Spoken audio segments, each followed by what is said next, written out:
El crimen político en Colombia es tan viejo como la historia de Colombia.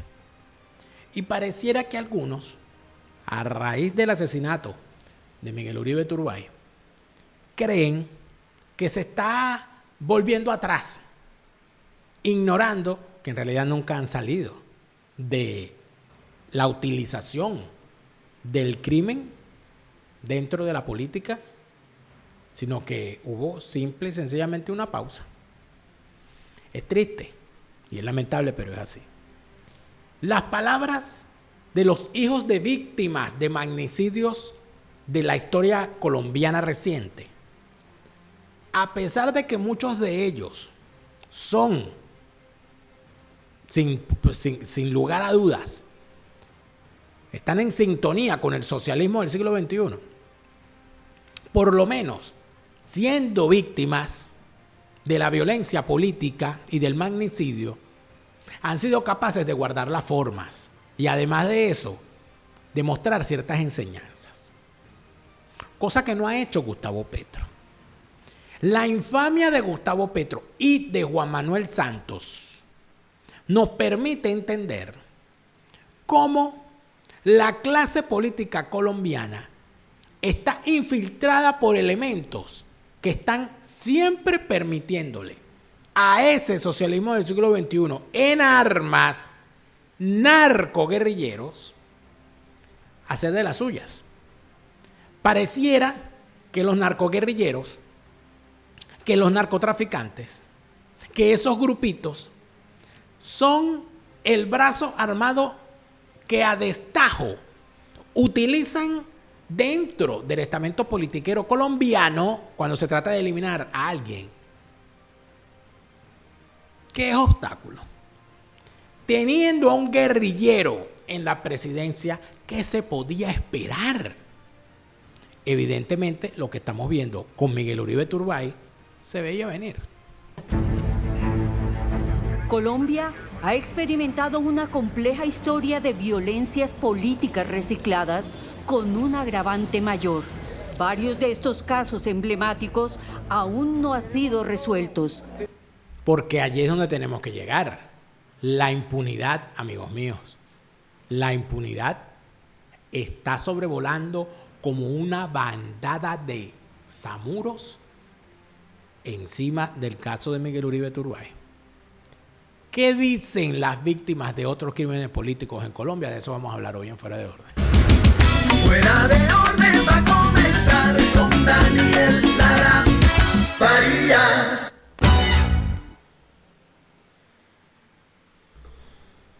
La fase superior de la izquierda es el crimen. La fase superior de la izquierda es el crimen. La fase superior de la izquierda es el crimen. La fase superior de la izquierda es el crimen. La fase superior de la izquierda es el crimen. Yo no tengo más que decir, amigo. La fase superior de la izquierda es el crimen.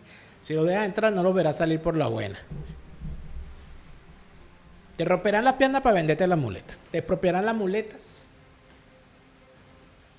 Y le echarán la culpa al Partido Liberal, al Partido Conservador, le echarán la culpa a Rojas Pinilla, le echarán la culpa a Ospina, le echarán la culpa a Yeras Camargo, a Yeras de la Fuente, le echarán la culpa a Belisario Betancourt, le echarán la culpa a Virgilio Barco, le echarán la culpa a todos van a ser culpables, menos ellos. Ellos nunca son culpables de nada, son hijos de puta. Ellos nunca son culpables de nada, ellos siempre son inocentes. Es una cosa impresionante el nivel de inocencia de estos querubines. Unos querubines queridos, bellos. Increíble. Increíble. Te robarán la ropa y el ropero, la ceniza y el cenicero. Te robarán a Amparo Grisales, te robarán a Margarita Rosa de Francisco. Bueno, esa que se la roben y no la devuelvan. Uy, qué mujer tan detestable. Te robarán a Carlos Vives y a Juanes. Te robarán el vallenato, la cumbia sampuesana. Te robarán el porro, no el que se fuma, el que se baila, amigos. No te confundas. Te robarán a la zaporrita, el acordeón, la charraca, a los corraleros de Majagual, a Doris Sala, a Carlos Vive. Te robarán la forma de vivir, las ganas de caminar y hasta el agua de los floreros se te deja. Y si no te gustó es porque muy probablemente tienes dentro de ti a una maldita sabandija asquerosa de estas viejas malditas del club que, vuelvo y repito, no se me va a olvidar el tema de la vieja maleta del club. La base del chavismo en Venezuela, porque una cosa es la cúpula, pero otra cosa es la base. El cartel de los soles, el chavismo, tiene varias organizaciones, varios organismos, varios tentáculos. Todavía no sabemos, no estamos al tanto de saber si el cartel de los soles domina al chavismo o el chavismo domina el cartel de los soles, o si al fin y al cabo terminan siendo lo mismo. Pero aquí, en el caso de los Estados Unidos, han llegado a la conclusión de que el cartel de los soles tiene como organización de sicariato, de extorsión y de acción armada, entre otras organizaciones, al Tren de Aragua. Y las ha catalogado tanto al Cartel de los Soles como al Tren de Aragua como organizaciones criminales y organizaciones terroristas. Más temprano que tarde, no le va a quedar remedio al mundo de reconocer que el PSUV y el chavismo en pleno es una organización criminal. Y allí van a entrar también esas estructuras de represión en los propios hogares de la gente. Unas estructuras de represión en los hogares.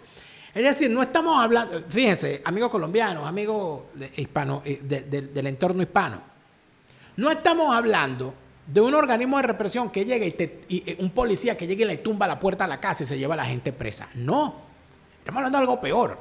Estamos hablando de un enemigo que está en tu casa, en tu barrio, tu vecino. El vecino de al lado, el vecino de enfrente, el vecino de abajo, el vecino de arriba. Es una estructura llamada Comité Local de Abastecimiento y Producción, que no es otra cosa que el brazo comunal, el brazo comunitario, el brazo vecinal del Cartel de los Soles, que se encarga de decidir cuándo la gente come, cuándo la gente tiene suministro de agua, suministro de electricidad y suministro de gas. ¿Cuándo pueden hacer un trámite? ¿Cuándo tienen derecho a un documento? Todo eso en función de hacer lo que les ordenen, que siempre está vinculado a ir a las concentraciones, a las marchas, a los mitines del chavismo, a ir a aplaudir al alcalde y a hacer lo que ellos les dicen, y mucho cuidado con rebelarse. Porque si se rebelan, estas vecinas, que eran las vecinas chismosas del barrio, ahora empoderadas con una credencial de jefa de calle, jefa de VC, ¿cómo se llama? Jefa de comunidad, etcétera, vocera, etcétera, con ese poder que le da la estructura criminal del chavismo, decide denunciar a los vecinos. Dice, mira, fulana son golpistas, son terroristas. Se los llevan presos, los desaparecen. Adiós, luz, que te apagaste. Todavía hay gente presa. Muchísima gente presa por estas cuestiones. ¿Por qué? Por un quítame estas pajas, como decían antes. Y usted dirá, Daniel, tú estás exagerando.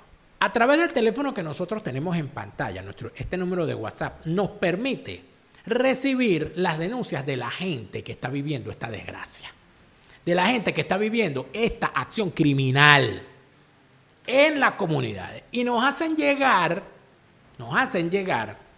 los audios del chantaje, los audios de la extorsión, los audios de los insultos, los audios de las amenazas de estas estructuras que son los CLAP. Por eso que yo tengo este sabandigómetro.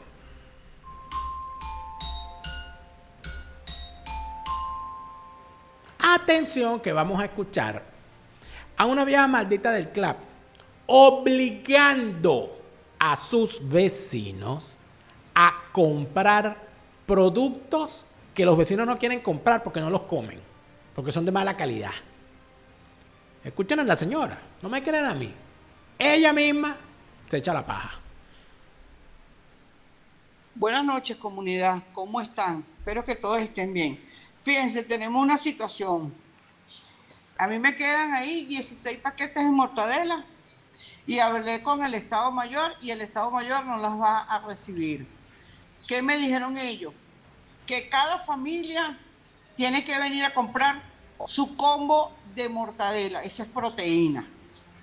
Si no aceptan el combo de proteína hoy, que es mortadela, entonces para el próximo combo, que es de pollo, se le va a vender exclusivamente a los que compraron mortadela. El resto se va a quedar sin pollo y sin otro beneficio. Así que Yo les voy a agradecer a todos ustedes que tomen conciencia y que también colaboren conmigo con alimentación, porque esto no se puede devolver. Yo no tengo dónde refrigerar mortadela. Y si esa mortadela se pierde, yo no la voy a pagar, ¿saben? Porque eso es dinero. Y yo no tengo esa cantidad de dinero para reponer o salvar esas mortadelas. Así que yo les agradezco la máxima colaboración y por favor compre su combo de mortadela. Compre su combo de mortadela.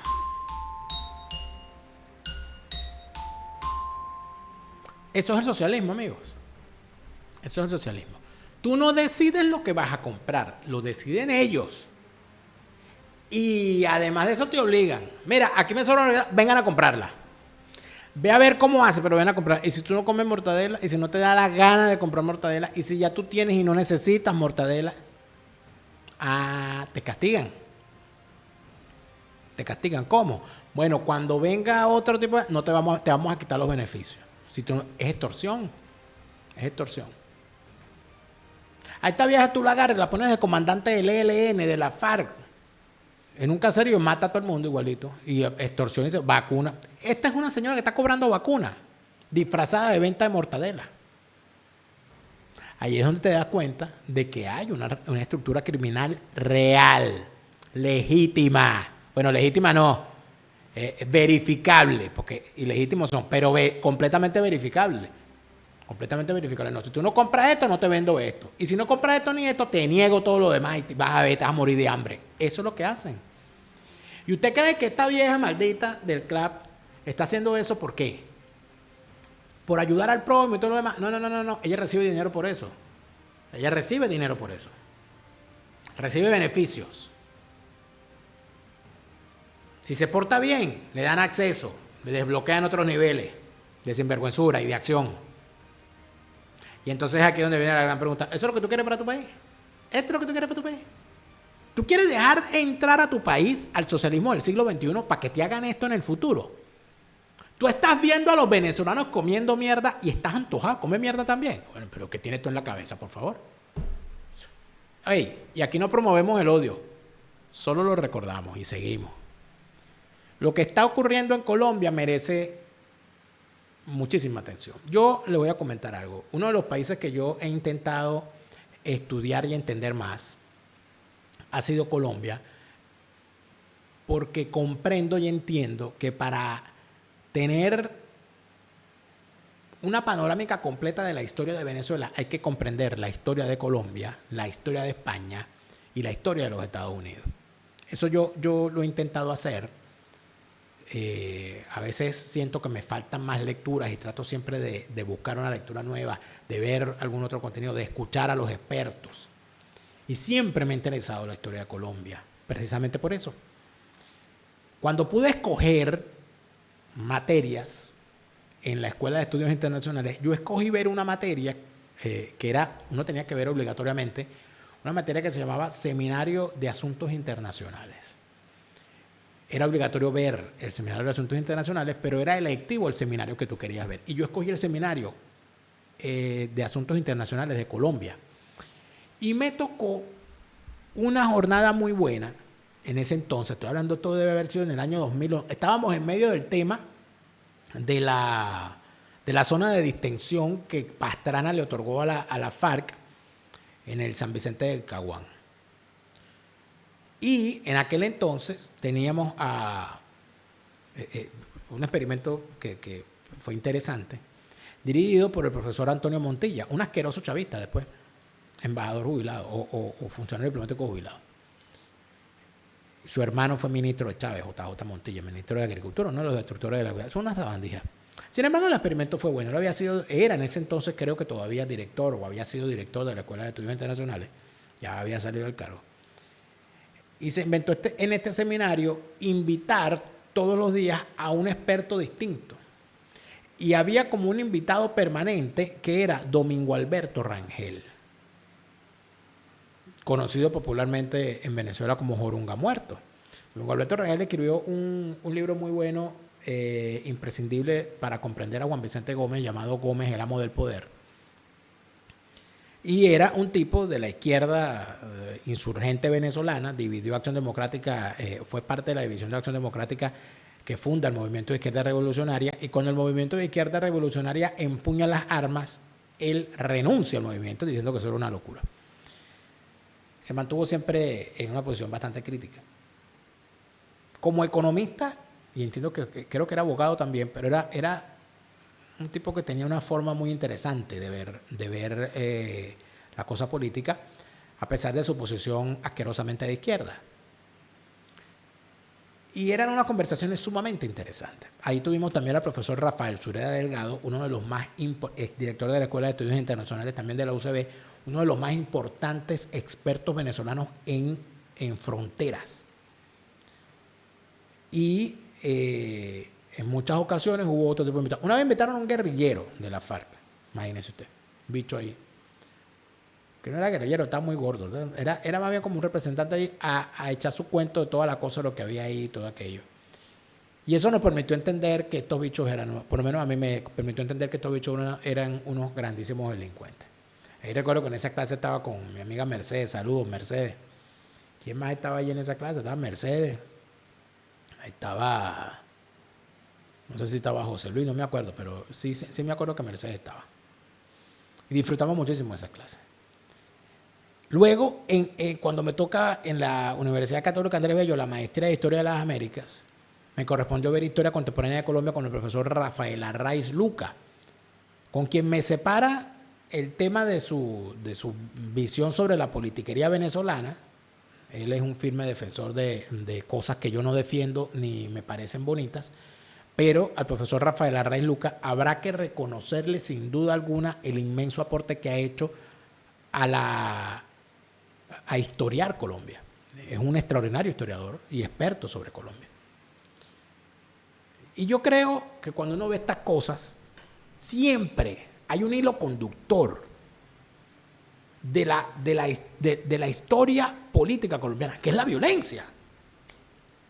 Yo recuerdo que cuando mi trabajo en ese seminario, mi trabajo final fue estudiar el magnicidio. Yo recuerdo, no sé si tendré ese trabajo por ahí guardado, porque en aquellos tiempos no existía ni Google, imagínate, eso fue en el 2001, una cosa así.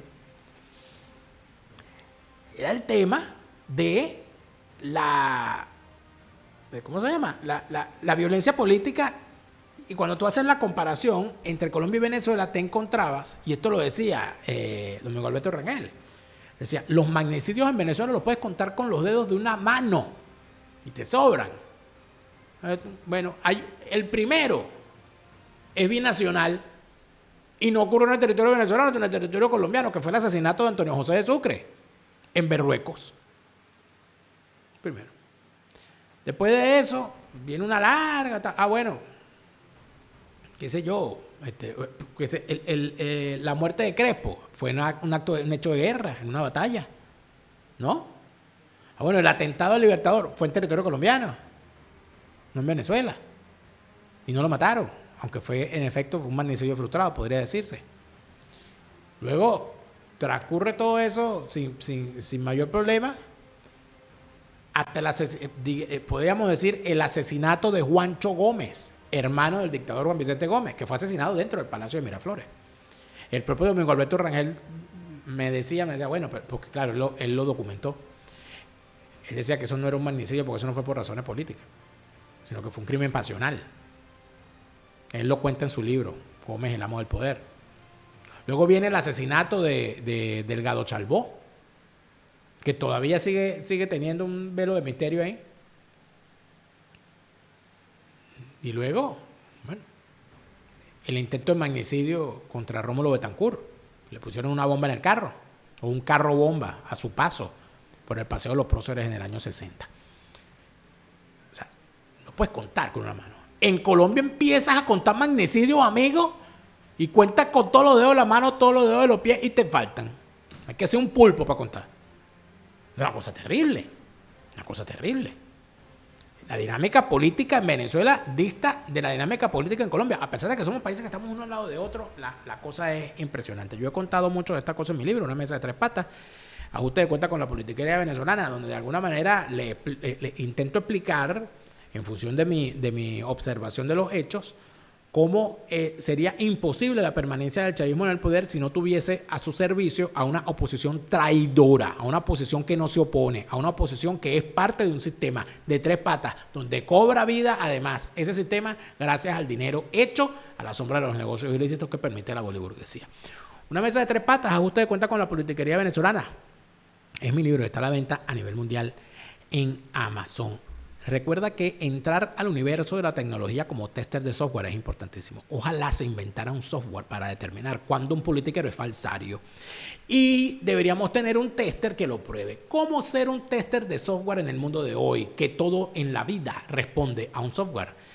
Tester Testarudo te ayuda a formarte como tester de software. Si quieres aprender más de lo que significa esto y te interesa el mundo de la tecnología como una extraordinaria oportunidad para desarrollar un trabajo alternativo al que ya tienes, o una nueva carrera, o una carrera inicial, @Tester Testarudo en Instagram, @Tester Testarudo en Instagram, y entérate muchísimo más de todo lo que Tester Testarudo te puede ofrecer. Eduardo Villegas, no se te olvide, Eduardo Villegas. Tu coach de comunicación, comunicarte mejor mejora tu vida, y en cualquier aspecto de la vida en el que estés, recuerda que las herramientas efectivas de comunicación son las que te abren las puertas del éxito.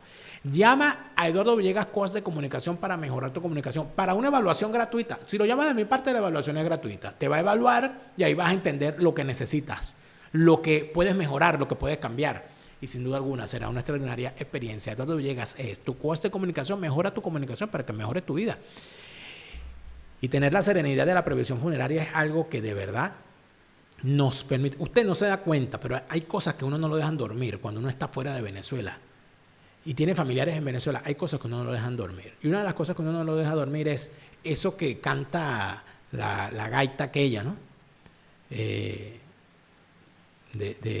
¿quién sino yo? ¿Quién te llenará de besos? ¿Quién te hará sentir amada? ¿Y quién llevará las flores a mi última morada? Entonces eso es acto de no dormir. ¿Y qué pasa con la muerte? Si la muerte, para morirse lo que hay es que estar vivo. Si usted tiene familiares en Venezuela, usted tiene que entender que un plan de previsión funeraria que usted pueda pagar mensualmente a un precio cómodo le va a permitir la serenidad de saber que al momento del fallecimiento de un familiar afiliado, usted no va a andar corriendo por los rincones para tratar de pagar el velorio. Dios mío, por Dios, que no le ocurra eso. Yo se lo he visto pasar a tanta gente y yo dije, no, yo no quiero vivir eso. Por eso es que yo me afilié a Serenimax, para tener la previsión funeraria y tener con eso la serenidad que me da saber que al momento del fallecimiento de algún familiar yo no voy a andar corriendo por los rincones buscando cómo pagar los gastos fúnebres, porque ya eso lo va a pagar Serenimax y yo me dedicaré con serenidad a vivir el duelo familiar, como debe hacerlo cualquier persona, porque eso es parte de la vida. Serenimax te da Serenimax. Serenimax con la previsión funeraria te da la serenidad que necesitas. Los familiares de los hijos de quienes fueron asesinados en magnicidios en Venezuela, sus testimonios fueron recogidos por la televisión colombiana en un reportaje a propósito del asesinato de Miguel Uribe Turbay. Y aquí yo quiero hacer un llamado de atención, porque muchos de estos que están aquí, dos o tres en particular, son hijos de políticos de la izquierda más radical, insurgente, comunista y socialista. Sin embargo, están hablando desde su posición ideológica con una comprensión de lo que está ocurriendo que Gustavo Petro no tiene siendo presidente. Y esto a mí me parece espantoso. Me parece verdaderamente espantoso. Ya vamos a ver lo que dijo Petro en su cuenta de Twitter, porque a Petro le dejan el teléfono y la embarra completa.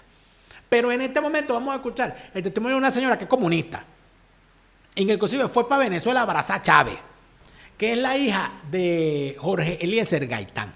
Jorge Eliezer Gaitán era un líder popular del Partido Liberal Colombiano que fue asesinado en el año 1948, el 9 de abril de 1948, desatando una ola de indignación nacional que terminó en motín y que arrasó con la ciudad capital en el conocido suceso llamado el Bogotazo. ¿Qué dice su hija a propósito del asunto cuando han pasado tantos años y siguen matando políticos en Colombia? Vamos a escuchar este testimonio. Es interesante. El caudillo Jorge Eliezer Gaitán fue un orador singular en la historia política de Colombia. Así lo recoge Señal Memoria en su valioso archivo fílmico. Estamos a la defensa de ellos y sabemos que su necesidad es la que nosotros sentimos. Sus últimos discursos eran más fuertes y multitudinarios, sin saber que estaba a escasos días de su asesinato. Estaba eufórico y reía con mucha complacencia. Al salir de su oficina en el centro de Bogotá, su cuerpo recibió 3 balas disparadas por Juan Roa Sierra. Gaitán cayó al suelo. Roa Sierra es el primer gatillero de esta metáfora de odio en que se ha convertido la violencia política en Colombia. Juan Roa Sierra es golpeado brutalmente hasta la muerte. Gloria era una niña de 10 años cuando vivió su tragedia. Pasados 77 años, es una mujer enriquecida en el activismo nutrido por la memoria de su padre. Yo no he podido hacer el duelo de mi papá. Lo siento como si lo hubieran asesinado ayer. Cada que hay un asesinato, lo siento como mío. Los golpes de violencia que está sufriendo el país la estremecen y ponen en su boca el relato de una lección aprendida cuando siendo niña su familia fue víctima de la violencia política. Yo quisiera que todos los colombianos hiciéramos la misma reflexión que hizo mi mamá después del asesinato de mi papá. Llegó a la casa un campesino que venía caminando desde los llanos a hablar con ella. Entonces lo recibió y le dijo: doña Amparo, yo he venido para que usted me dé la autorización de matar a Mariano Ospina.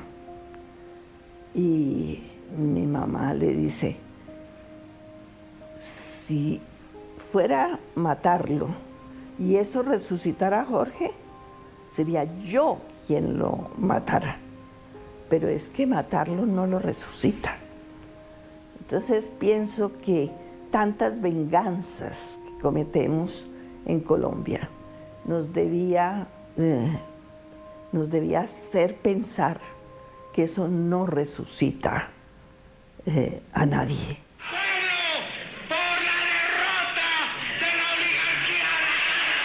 Gloria encarna un episodio de la vida de los colombianos que partió en 2 la historia del país. Es la esencia del pensamiento gaitanista que en este tiempo turbulento lleva a una reflexión. Nosotros nos hemos connaturalizado con la violencia y por eso tenemos que cambiar de manera de pensar. A sus 88 años mantiene una mente pródiga en reflexiones históricas. Como madre y abuela dulce, establece límites al interior de su hogar. En mi casa no se habla de violencia. Claro que tenemos, yo no los llamaría odios, pero sí resentimientos. Pero jamás se los hemos transmitido a los niños, nunca. Frente a la coyuntura que está viviendo el país, ¿usted qué mensaje le daría a esa nueva generación, a nuestros jóvenes?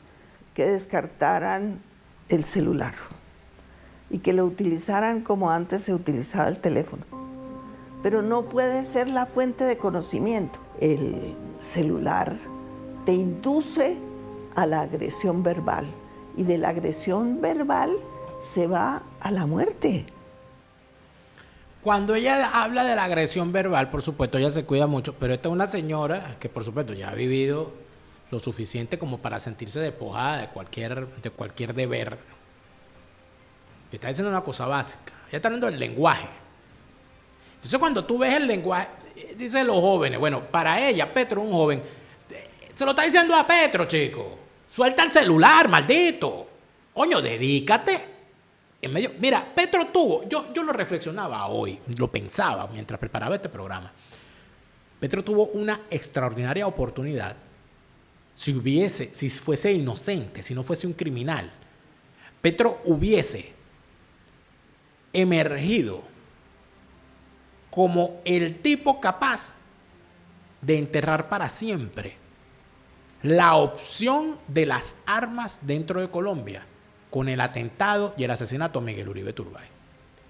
Si él se hubiese parado al momento del asesinato y hubiese dicho, yo no quiero ni un asesinato más, Miguel Uribe ha sido víctima de un atentado y yo voy a llegar hasta quien lo haya asesinado,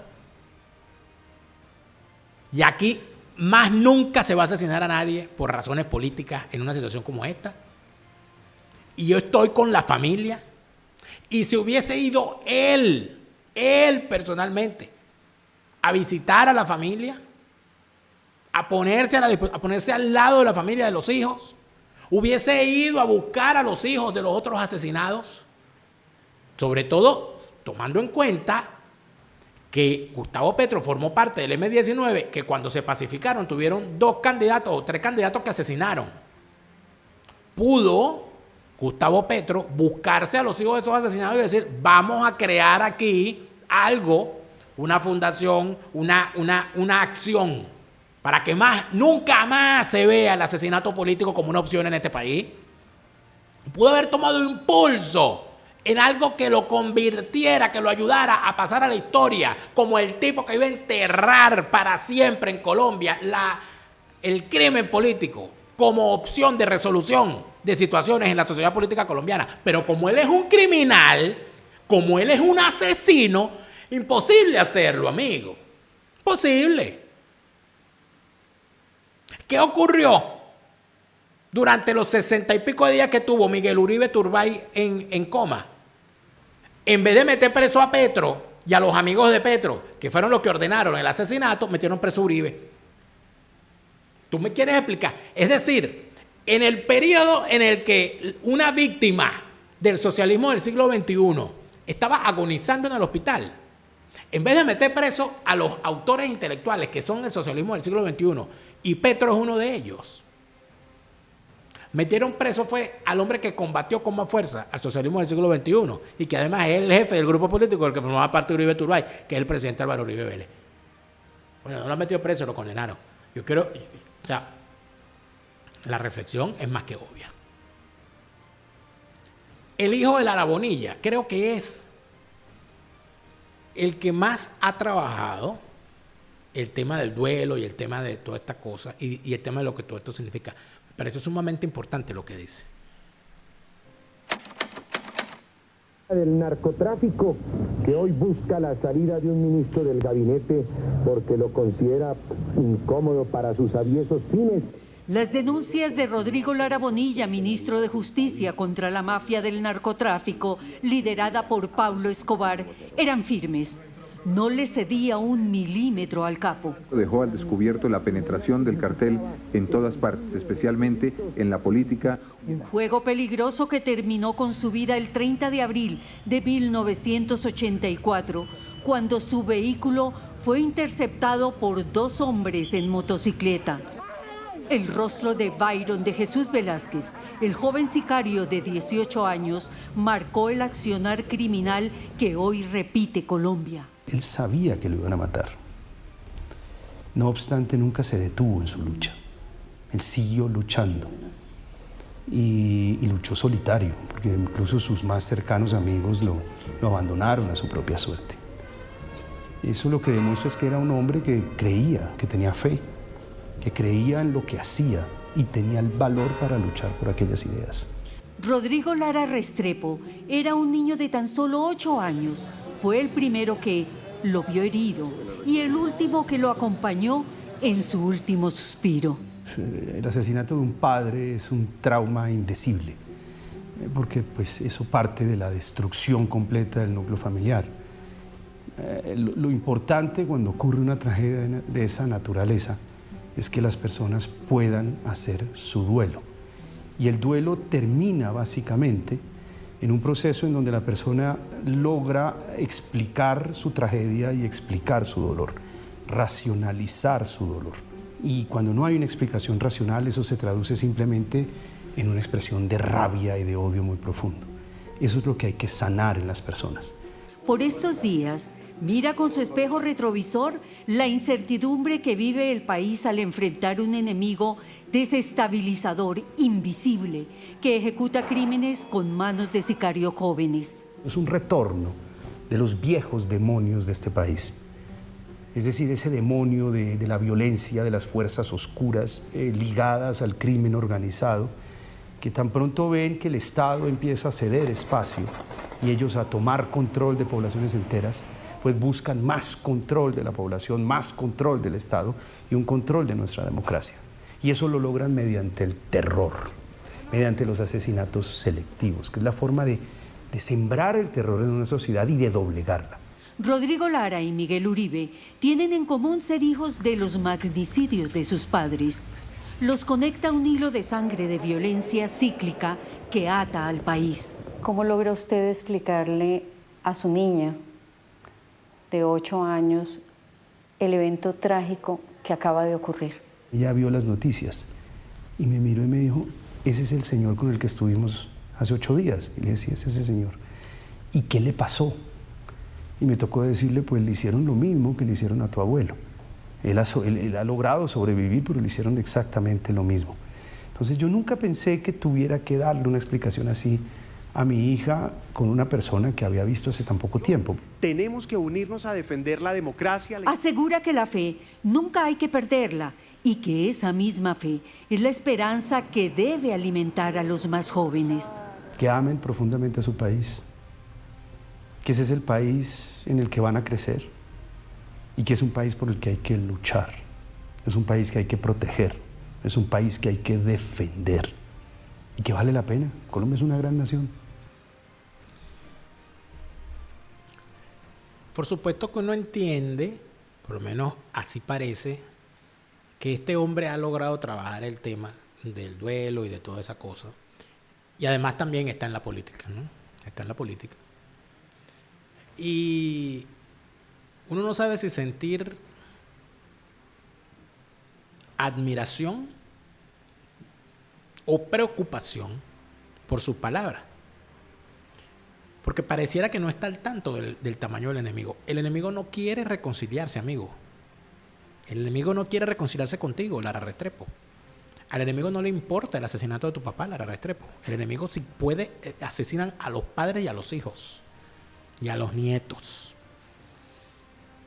Y el problema es que, lamentablemente, la gente buena, como tú, Lara Restrepo, como Miguel Uribe Turbay, no entiende que enfrente no tienen un adversario político, tienen un enemigo que los quiere acabar, que los quiere liquidar, que los quiere matar. A ustedes, a sus padres, a sus hijos, a sus nietos. Lo han demostrado. ¿Qué más necesitan saber? ¿Qué más necesitan saber? ¿Van a seguir tratando como políticos a los criminales? ¿Van a seguir en eso? Que Dios los proteja. El caso que yo más recuerdo es el de Luis Carlos Galán, porque yo recuerdo su asesinato, recuerdo sus palabras, recuerdo la imagen de ese hombre hablando y diciendo cosas. Y recuerdo sobre todo a sus hijos que eran pequeños, que algunos de ellos tenían mi edad. Y yo recuerdo haber visto a esos niños llorando en el entierro de su papá y a uno de ellos hablando. Y me pareció una cosa tan horrible. Yo creo que eso conmovió a toda mi generación, a lo que veíamos eso. Y sus hijos están en la política. Hay uno que es alcalde de Bogotá y otro que es precandidato presidencial. Y me parece interesante también lo que ellos ven, porque creo que es el más reciente, el más escandaloso antes de Miguel Uribe Turbay, ¿no? Yo recuerdo que lo acompañé al Chocó, en donde recorrimos más de 20 municipios en Chalupa. Claudio es el segundo hijo de Luis Carlos Galán. Para adquirir plena conciencia de sus derechos, para no ser una nación marginal, secundaria, para que no le vuelva a dar vergüenza a ningún colombiano al presentar el pasaporte de su patria. Guarda en su memoria la imagen de un padre que, a pesar de su agitada vida política, siempre buscó tiempo para fortalecer los lazos de amor con sus hijos. El tiempo que yo quisiera, el único que añoro, es el que pudiera dedicar a todos mis hijos. Se levantaba temprano a desayunar con nosotros antes de irnos al colegio todos los días. y lo acompañábamos en sus giras políticas, también nos turnábamos, en donde conocimos también la realidad del país que de pronto no conoce un niño normalmente en la capital del país. Un álbum lleno de recuerdos felices de los tres Galán: Juan Manuel, Claudio y Juan Fernando, el trío infantil que alegraba la vida en el hogar de Gloria y Luis Carlos. Hasta que llegó la tragedia que rompió su hogar aquel viernes 18 de agosto en la plaza de Soacha, cuando Galán alzó los brazos para saludar y sonaron 3 ráfagas. Yo sentí que estaba viviendo algo que no era real y que de alguna manera entendía que nos iba a cambiar por completo la vida. A sus 14 años, Claudio conoció el dolor profundo de la orfandad. Yo recuerdo mucho unas palabras de Carlos Fernando en el hospital de Kennedy, justo cuando nos dieron la noticia, le dijo a mi mamá: ¿y ahora qué vamos a hacer? ¿Nosotros qué vamos a hacer? O sea, ¿qué va a ser de nuestra vida? Porque quedamos pues como en el aire, digamos. Los Galán permanecieron unidos como una piña. Doña Gloria tomó las riendas del hogar. Ella se convirtió en papá y mamá, y también mi hermano mayor, Juan Manuel, se convirtió en cierta forma también en asumir ese rol paterno en la familia. Con el tiempo, aprendió a soltar la rabia y el odio contra los culpables, autores del magnicidio de su padre. Yo entendí que la muerte de mi papá pues no está relacionada a una persona, a unas personas, sino tal vez a un contexto histórico y a una realidad que vivió el país. Y cuando Claudio, como muchos colombianos, creyó que las balas marcadas con nombres propios eran un capítulo cerrado del narcotráfico, el atentado a Miguel Uribe fue como un terremoto que lo sacudió y lo devolvió al pasado.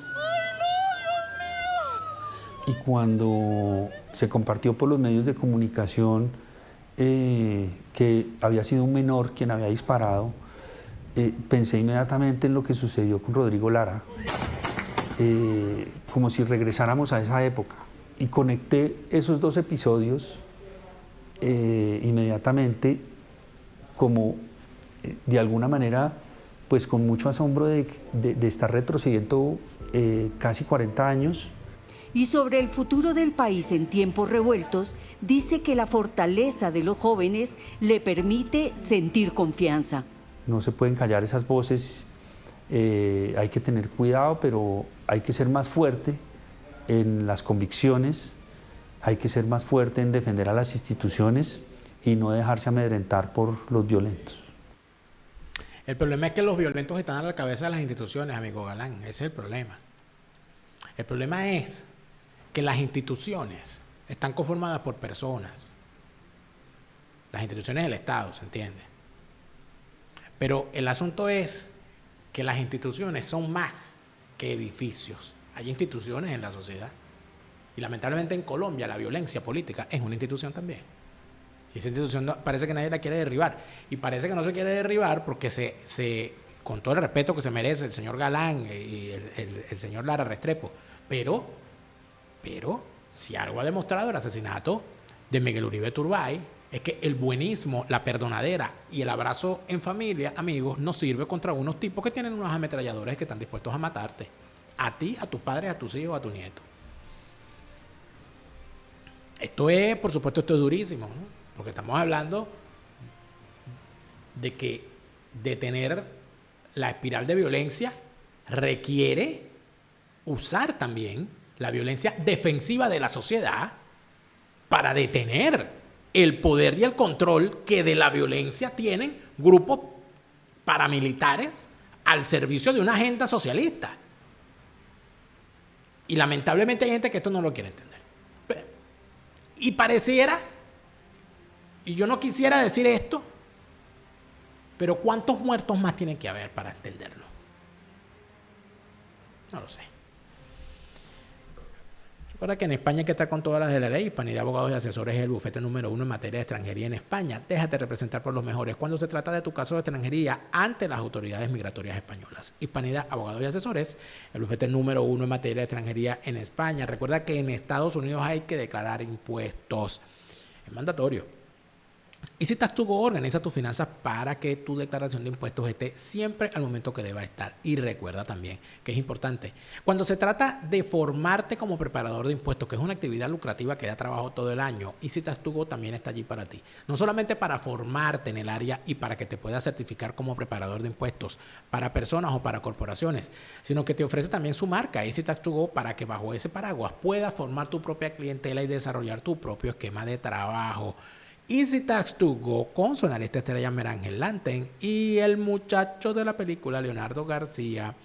Además está decirte que Gustavo Pérez es un extraordinario aliado cuando se trata de los seguros en los Estados Unidos y los seguros de viaje donde quiera que te encuentres, porque el mejor momento para comprar una póliza fue ayer, el segundo mejor momento es hoy. Mañana puede ser demasiado perdonavidas.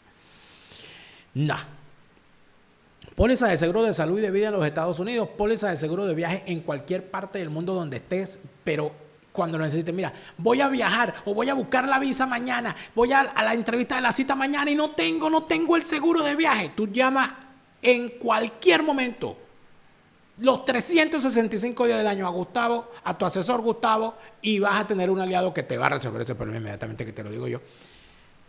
Tu asesor Gustavo. Asegúrate bien. ¿Y usted quiere ir a Escocia o no quiere ir a Escocia? Yo le recomiendo sinceramente que si usted quiere unas vacaciones inolvidables, piense en Escocia como destino. Y usted dirá, pero ya yo este año me fui de vacaciones y el año que viene, en 2026, oye, pero tengo que ahorrar. Pero ¿por qué no empiezas a organizar tus vacaciones en el año 2026 y las pagas al precio del 2025? Eso te lo ofrece Hablemos de Escocia en Castellano. Hablemos de Escocia en Castellano, tus viajes a Escocia, pero en tu idioma.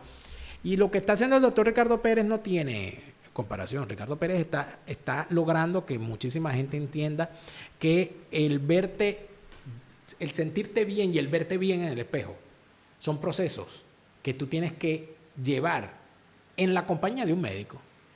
Yo siento que no me veo bien, tú vas al médico. Yo siento que puedo mejorar esto, ve al médico.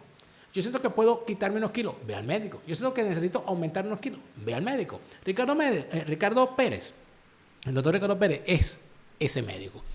Es uno de esos médicos responsables que te puede evaluar plenamente para saber cuáles son los arreglos, cuáles son los ajustes, cuáles son las alternativas, cuáles son las herramientas médicas que tienes a tu disposición para mejorar lo que necesites en tu cuerpo. El doctor Ricardo Pérez es el cirujano estético número 1 de la Florida, a la cabeza del mejor equipo de cirujanos plásticos en el Doral, Miami. Mira,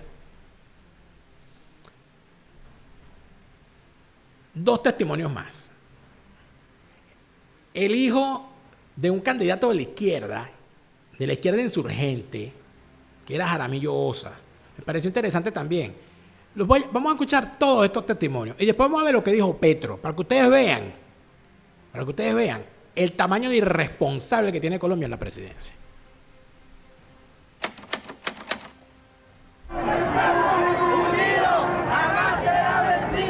Desde 1984 al 2002 se dio el genocidio contra la Unión Patriótica, una violencia política, sistémica y estatal que dejó más de 6.000 víctimas. Por la defensa de la paz, contra la carnicería y el martirologio de que somos víctimas. Entre ellas, el excandidato presidencial Jaime Pardo Leal y Bernardo Jaramillo Osa, asesinado siendo candidato a la presidencia el 22 de marzo de 1990.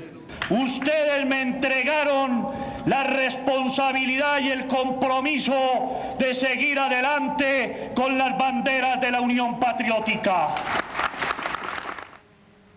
Era cariñoso, a pesar de ser una persona férrea en sus convicciones. Bernardo Jaramillo Zapata tenía 8 años y una hermana mayor a la hora de quedar huérfano. Recuerda que el 22 de marzo era jueves. El candidato estaba ingresando al puente aéreo. Viajaba a la ciudad de Santa Marta. Su papá era uno de los candidatos más amenazados del país. Estaba custodiado por unos 16 escoltas del antiguo DAS. Él era un tipo dado, muy dado a la juventud, a los niños, ¿cierto?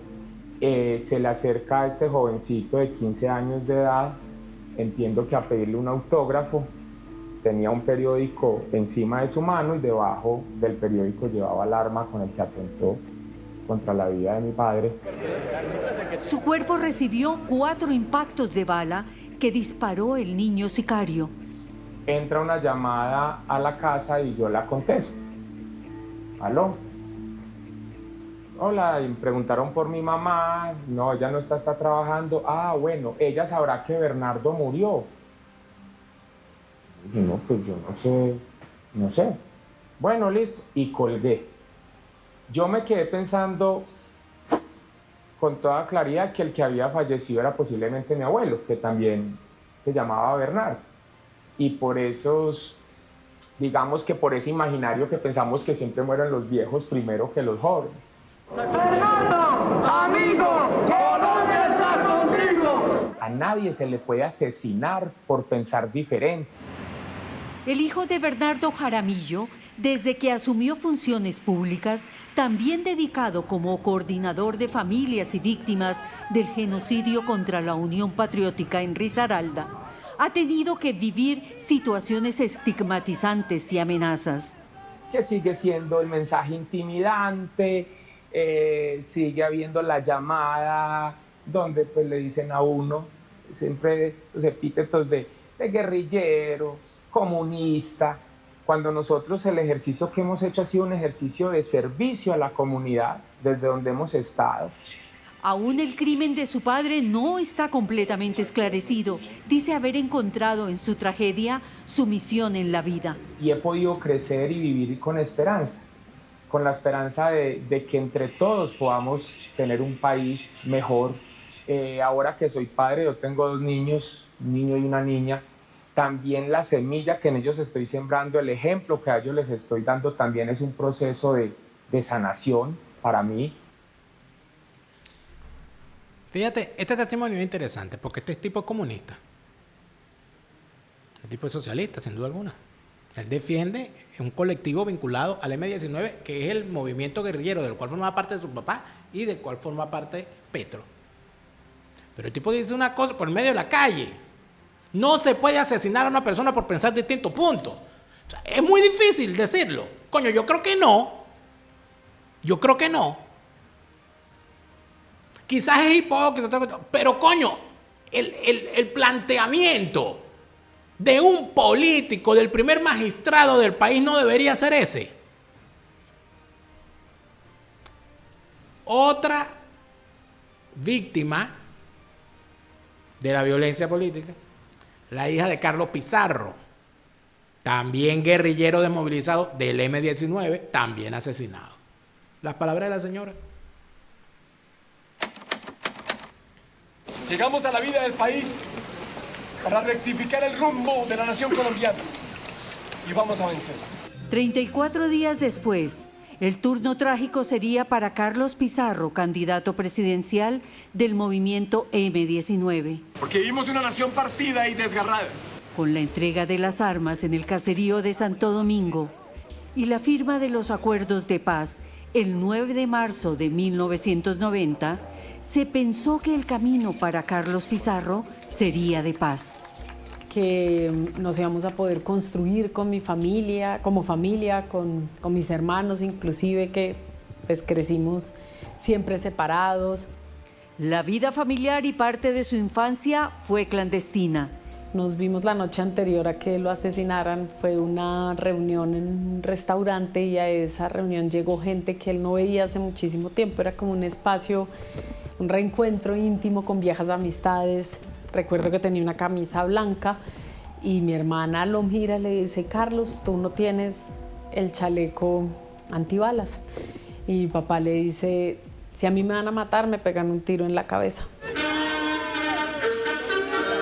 Convertido en candidato el 26 de abril, Pizarro tomó un vuelo a Barranquilla acompañado de su anillo de escoltas.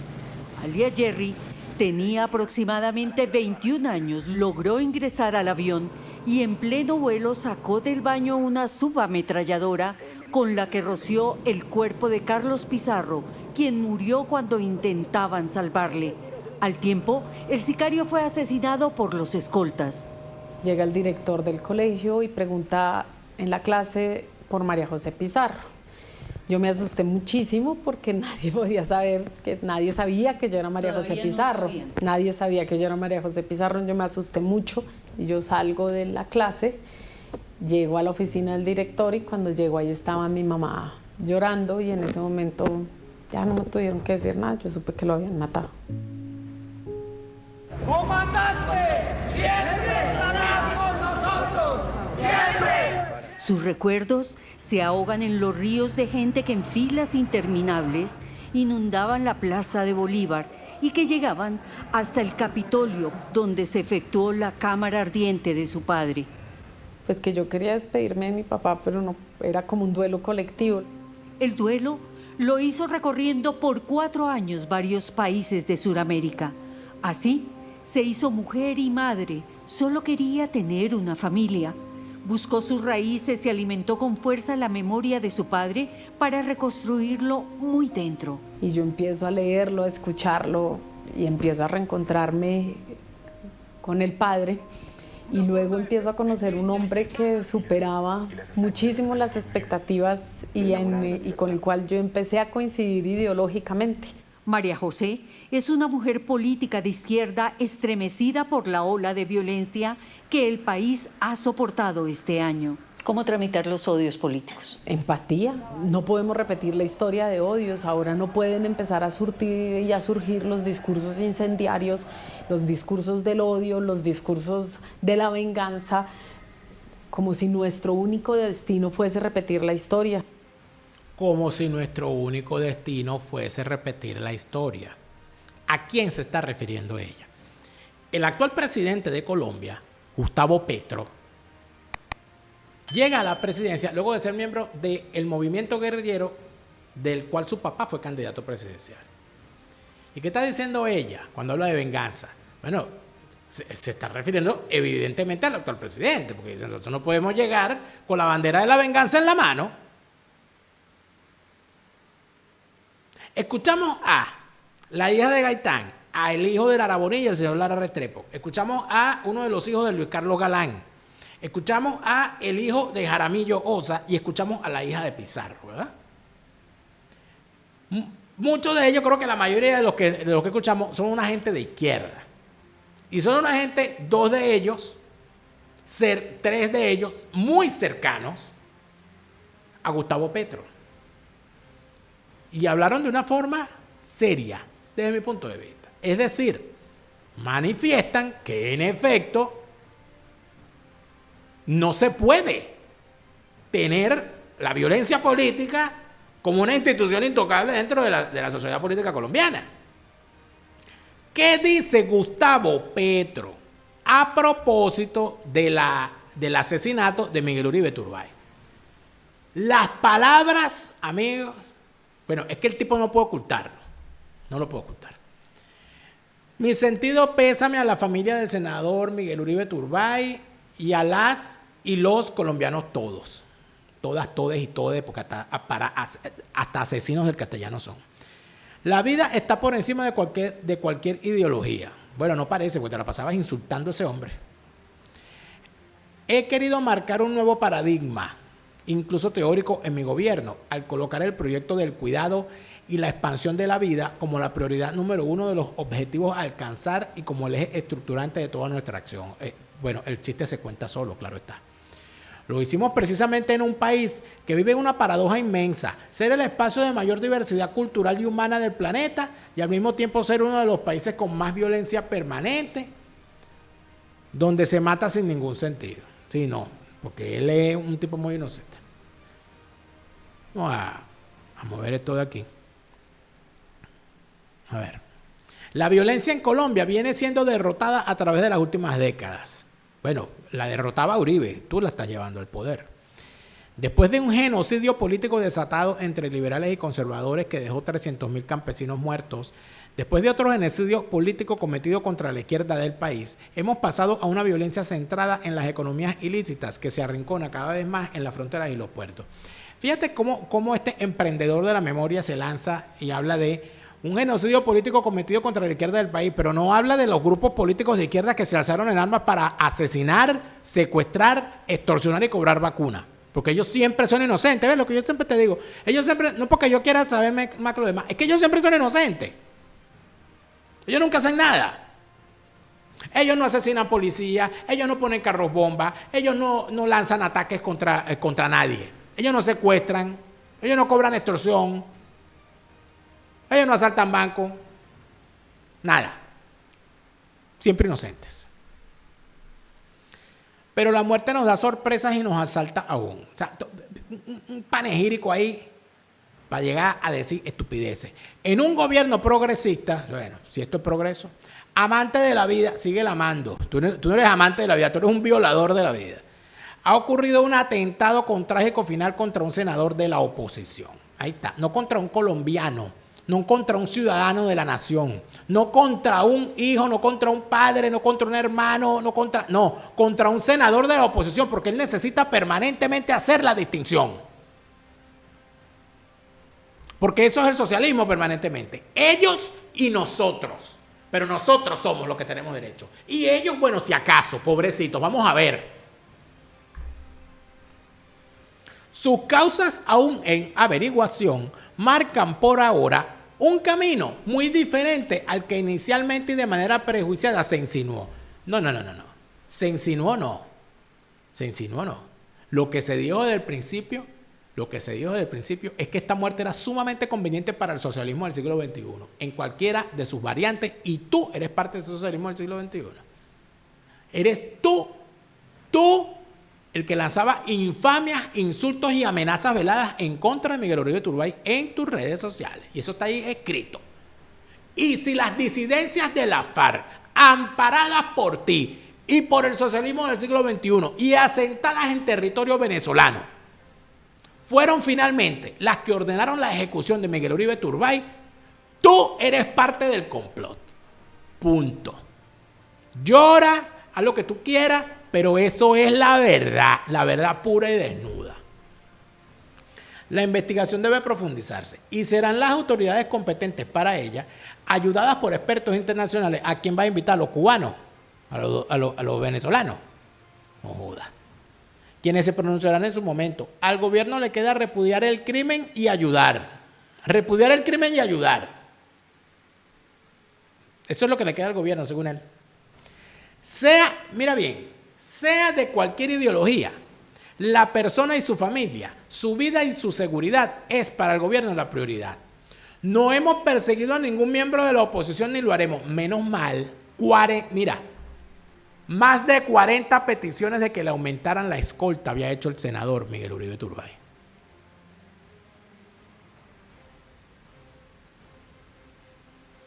O sea, caretabla, ¿vale? Para nosotros, que hemos sido perseguidos y nuestros amigos asesinados, es una de nuestras prioridades. Es decir, pobrecitos nosotros. No, las víctimas somos nosotros. Las víctimas somos nosotros. Siempre ellos son las víctimas. Ellos siempre son las víctimas. Como si este hijueputa no fue un guerrillero que tomó las armas para matar gente. No, porque él tomó las armas era para saltar nubes.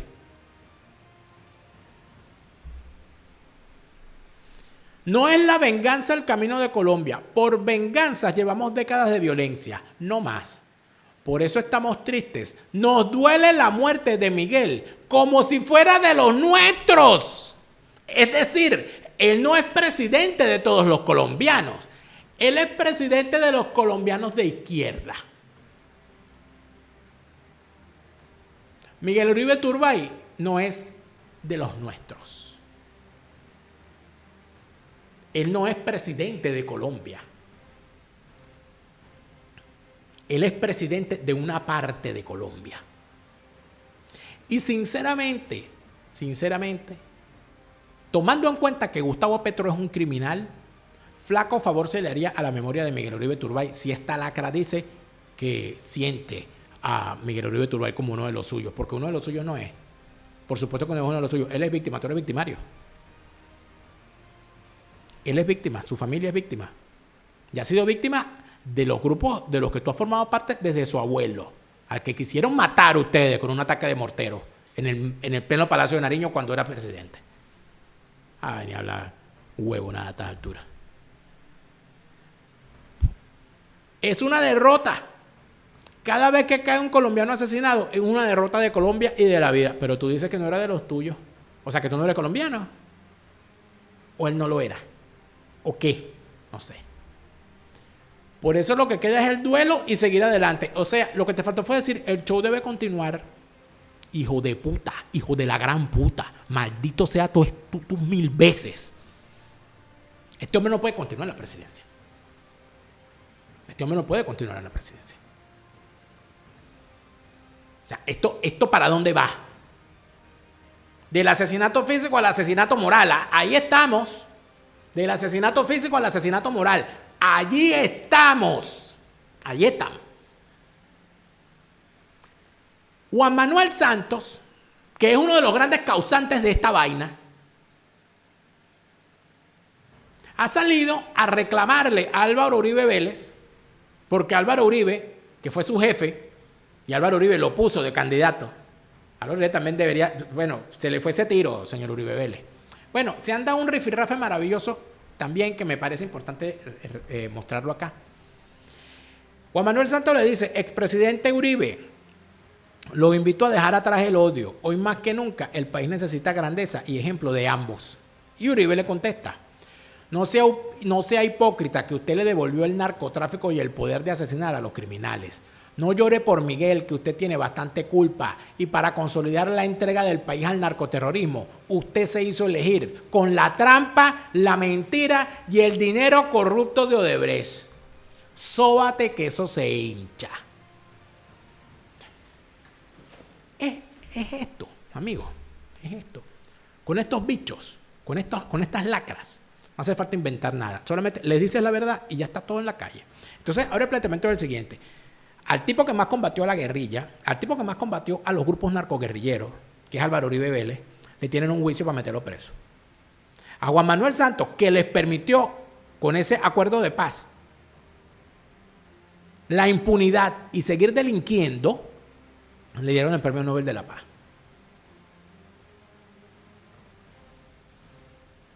Al guerrillero lo llevan a la presidencia.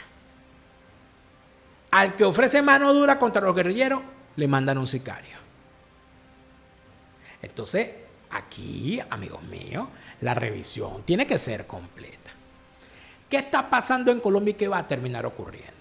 Se ha hecho largo este programa, pero yo necesitaba revisar todo esto, amigos, porque yo siento que de verdad en Colombia se están jugando tantas cosas a la vez, que lo principal que se está jugando aquí es la idea de justicia, la idea de democracia y la idea de libertad. Ya en la mente de muchos ciudadanos, no solamente en el contexto hispánico, atención, se está llegando a la siguiente conclusión. ¿De qué nos sirve la democracia si la democracia no es capaz de permitirnos vivir en paz? ¿De qué nos sirve la democracia si a través de los mecanismos de la democracia llegan al poder enemigos de la democracia? ¿De qué nos sirve la democracia si pueden votar personajes claramente delictivos y criminales para llevar al poder a elementos delictivos y criminales?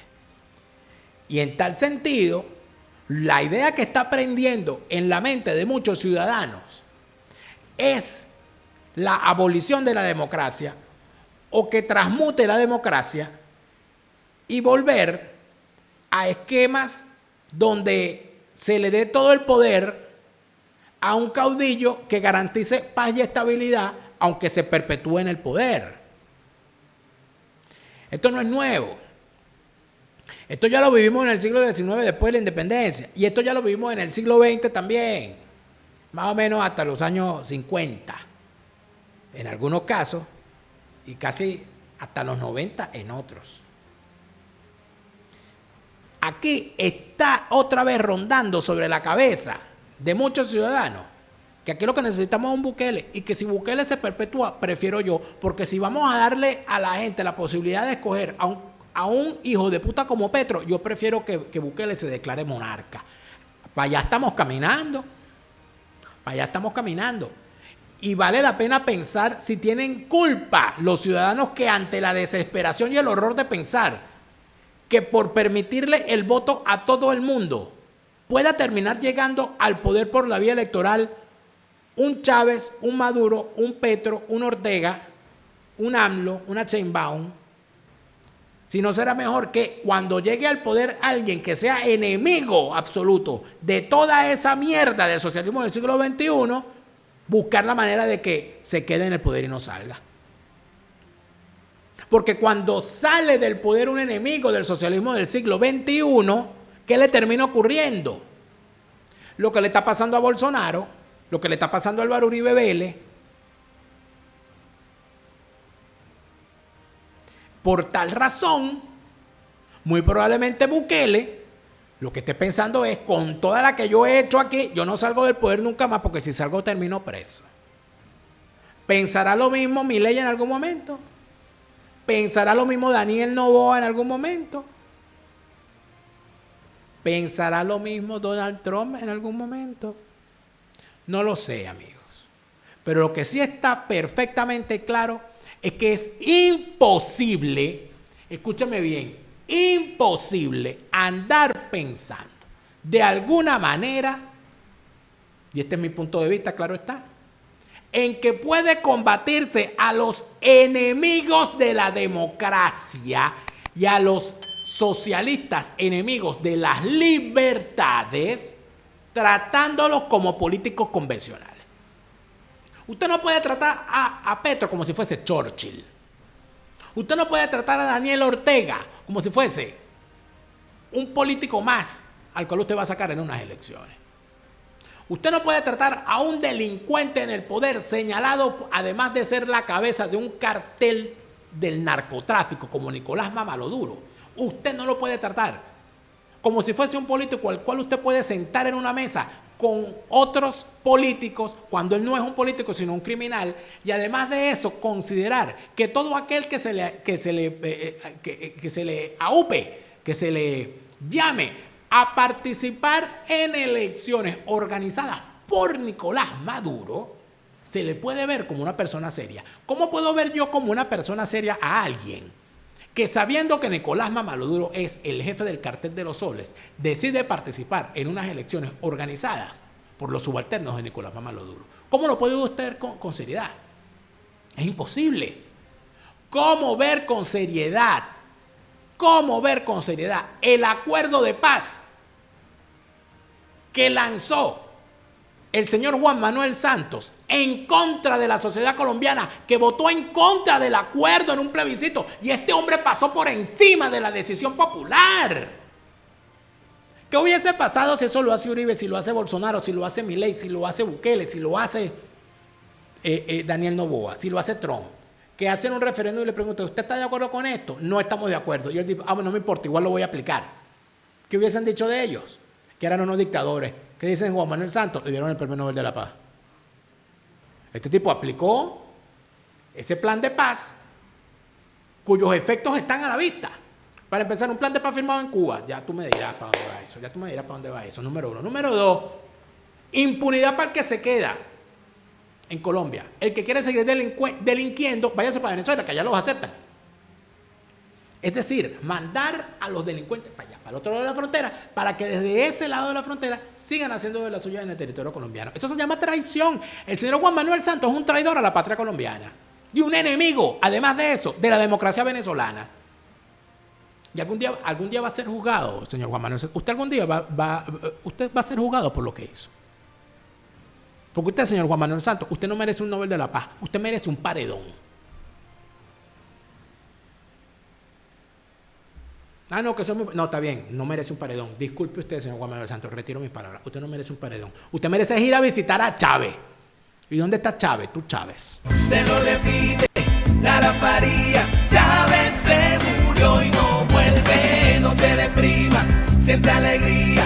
Escucha bien lo que te estoy diciendo. Te lo repite, Lara Farías. Chávez está en